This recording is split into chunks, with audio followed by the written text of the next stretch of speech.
Hello and welcome to Glasgow Rangers Nation with me, your host Owen, guys. The channel that brings you your team every single day. The channel that brings you daily Rangers news, updates, live streams, podcasts, just all great stuff, guys. And it's free. Just free. Just hit the sub, ring the notification bell, and if you give the video a like, guys, it does help. Anyway, let's talk a little bit about Rangers' injury problems going into the game at Hibernian tomorrow.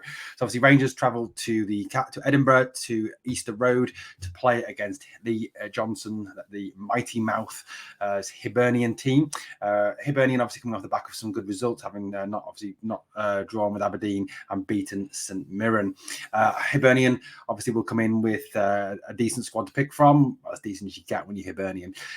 And Rangers have got somewhat of an injury crisis going on at this moment in time, with Michael Beale, the manager, announcing yesterday, obviously, that Connor Goldson is now a doubt for the game at Easter Road. He adds to an already lengthening injury list. If we look at the players that are currently out injured for Rangers, now obviously add into this Connor Goldson, you've got Borna Barisic, Ben Davis, Ryan Kent, Antonio Cholak, Kamar Roof, oh, what a surprise, Tom Lawrence, Stephen Davis, Philip Helander, and Malik Tillman. So, that is a substantial number of very talented players.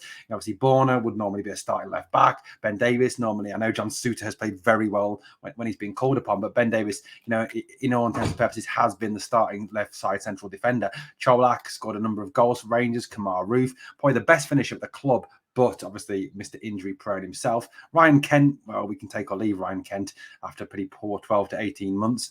Tom Lawrence, who started the season so well, and obviously then went out with that season-ending injury. Stephen Davis, who's been out for a long time. Philip Helander, again, very talented player, but out for a very long time. And Malik Tillman, obviously Scottish Young Player of the Year this year, also out now for 12 weeks, as Michael Beale announced yesterday. So a lot of talent missing from this squad. So you know what, Celtic fans who were going on about, obviously we played our B team, we had all these players out. Well, look at how many players we have out, and a number of those would be regular starters when on form. So I think, your point's fairly null and void, and it's just a load of rubbish and a load of excuses, typical of them lot across the city. Now, Michael Beale has been talking, obviously, about this injury crisis ahead of the Hibernian game. This is what he had to say. He also talked about the fact that they're not only the injury crisis, but the fact that they'd lost players as well for selection. Rangers boss said, in terms of young players, we've lost Bailey Rice and Zach Lovelace to international duty with Scotland and England under-17s at the Euros. So there'll be one or two others get an opportunity. It's obviously a promise that some young players can come into the team for the game against Hibernian tomorrow to obviously supplement the bench, probably, given the fact that Bailey Rice and Zach Lovelace, of course, who got minutes after at the end of the Celtic game last week. And, Zach Lovelace, very promising young striker, someone who, is exceptionally talented. But again, we will not be able to field him on Sunday because of the fact he is away with England and probably will miss now the rest of the season. So that's another one gone. Obviously, so that's Lovelace and Rice, who are not out injured, but unavailable for selection.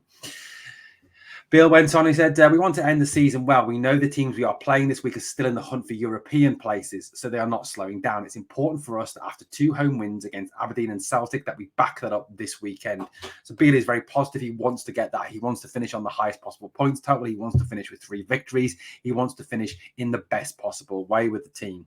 He went on to say this: there are players that have been injured for big parts of the season that need an opportunity as well, and we are going to need everyone. We probably have 16 players to get us through the last 3 games next week, Saturday, Wednesday, Saturday. So Rangers go into a very tough run of games. They play it's Sunday, isn't it? Sunday, Wednesday, Saturday. So 3 games to finish the season off with. 3 games, one after another, with only 16 fit first team players.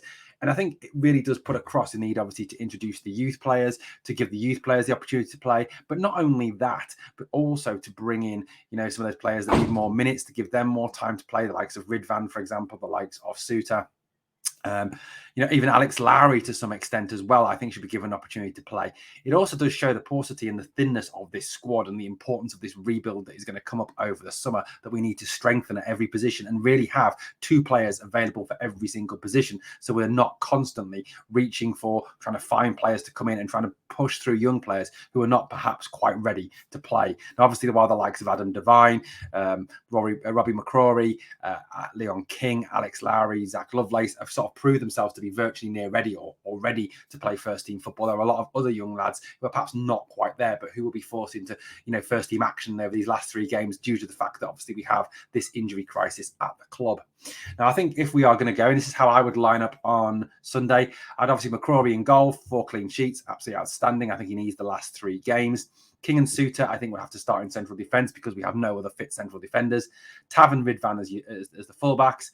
I'd like to see obviously Jack to hold, Raskin, and I'd like to see Lowry come in place of Lundstrom. Give Lowry a run out, see how he plays, see how he links as well with Todd Cantwell. I think that is something we really do need to look at and give Alex Lowry a chance to play. He hasn't had the opportunity, obviously, through injury, and he's had a very unfortunate personal circumstances, obviously losing his mum this season. And obviously then Sakala and Matondo up front. Again, they did well against Celtic for large periods. And I just don't think there's any other options. Obviously then you've got Yanis Hadji on the bench. You've got John Lundstrom on the bench. You've got Adam Devine on the bench. There are options there from the bench to bring on. But I do think, given the thinness of this squad, that is probably one of the strongest lineups we could put out there. I'd love to know what your thoughts are. Who would you like to see given some minutes on Sunday against Hibernian? Like I said, I would love to see Alex Lowry given an opportunity. I'd love to see Leon King given an opportunity. Let's see what these young players have got now ahead of next season. Are they capable of playing for Rangers, or is it time to allow them to leave, to move on and try and find and get their careers going elsewhere? Obviously, the news of McKinnon, the central defender, he's been released now as well. That tweet that he put out the other day, thanking Rangers fans for their support and having a fantastic time at this club. Well, guys, obviously the injuries are an issue. It will be a tough game tomorrow just for that reason, I think, because of the fact that we don't have our strongest team available. It'll be really interesting to see when that team is announced tomorrow at around about 11:15 who Michael Beale names in his starting 11 and on the bench as well. Anyway, drop me your thoughts in the comments below. We'd love to read your comments. And remember, we have our Q&A coming up on later with myself and Victoria answering your questions. And obviously as well, if you haven't put a question on the community tab, hold it for now, get it in the live chat, and we'll do our best to get it answered during the show. Thank you so much for watching Glasgow Rangers Nation. I've been your host, Owen, and as always, it's been a pleasure speaking to you here on the channel, here on Glasgow Rangers Nation. Remember, guys, always remember, we are the people.